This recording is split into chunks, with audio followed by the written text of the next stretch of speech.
Sono stato pescatore di illusioni, nelle scorribande a perdifiato di falene effimere, nei giochi d'ombra di innocenti lampare, nel seno smarrito di notti bugiarde.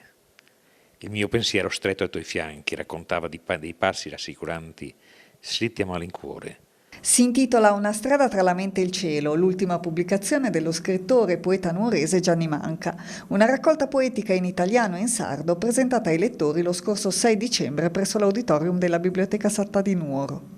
Io scrivo, ma io non ricordo mai le mie poesie, perché le scrivo sul momento, le scrivo senza mai correggerle, le scrivo perché è qualcosa successo.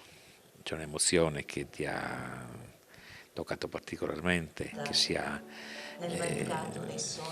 un'emozione di uno sguardo, può essere l'emozione di un fatto che succede nel mondo.